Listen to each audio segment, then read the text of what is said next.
এই শাহবাগ মোড়ের মোটামুটি এক প্রান্ত থেকে আর এক প্রান্তে লোকে লোকারণ্য হয়ে গেছে এবং এই ছাত্র জনতা বিভিন্ন জায়গা থেকে মিছিল নিয়ে তারা এখানে আসছে।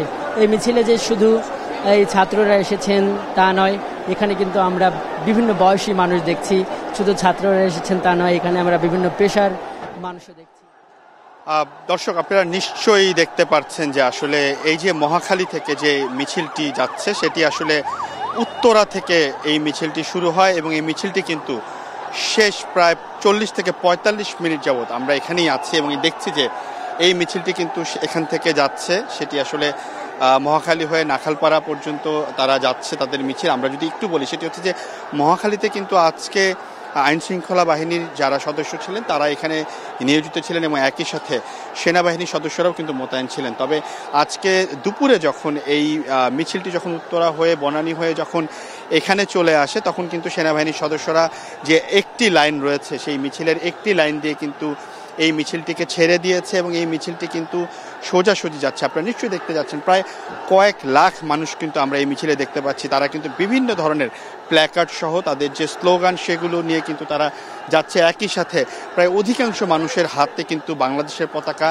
তারা তাদের মাথায় বাংলাদেশের পতাকা বেঁধে কিন্তু তারা রওনা দিচ্ছে এবং তারা যাচ্ছে। এবং সবচেয়ে সুন্দর যে দৃশ্যটি আমরা দেখছি সেটা হচ্ছে এখানে কিন্তু অনেককেই পানি বিতরণ করা হচ্ছে, যে পানি আসলে তারা সবার জন্য নিয়ে এসেছেন। এখানে গণমাধ্যম কর্মীরা ছিল, গণমাধ্যম কর্মীদের সাথে সেনাবাহিনীর সদস্যরা ছিল, তারা কিন্তু সেই পানি সবাইকে দিচ্ছে এবং একই সাথে আপনারা নিশ্চয়ই দেখতে পাচ্ছেন যে এই যে মিছিলটি সেটি কিন্তু এখনও পর্যন্ত যাচ্ছে।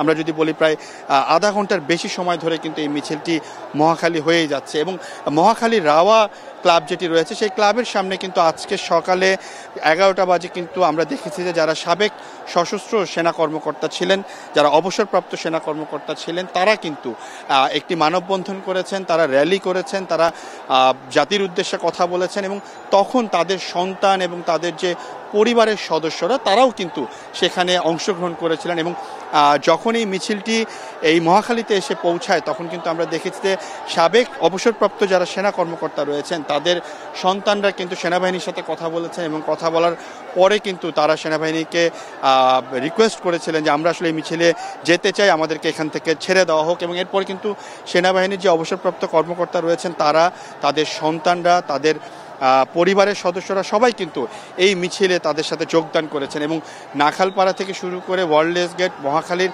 আশেপাশে যারা সাধারণ জনগণ ছিল আমরা কিন্তু দেখেছি তারা যে তারা এখানে দাঁড়িয়েছিলেন, তারাও কিন্তু কোনো কিছু চিন্তাভাবনা না করে এই মিছিলটিতে কিন্তু তারা যোগদান করেছেন। এবং এই মিছিলে কিন্তু আশেপাশ থেকে পরিচিত অপরিচিত সকলেই কিন্তু যোগদান করছেন এবং এই যোগদান কিন্তু তারা একসাথে করেছেন এবং তারা কিন্তু এই যোগদান করেছেন এবং যোগদান করার পরে কিন্তু তারা এই মহাখালী থেকে তারা মিছিলটি নিয়ে যাচ্ছেন। এবং এই যে উত্তরা থেকে মিছিলটি আসছে সেটি কিন্তু প্রায় এখনও এই মিছিলের শেষ কোথায় সেটি কিন্তু এখনও আমাদের ক্যামেরা তো ধরা পড়েনি, আমরা কিন্তু সেটি এখনও পর্যন্ত দেখতে পারি নাই যে এই মিছিলটি শেষ আসলে কোথায়।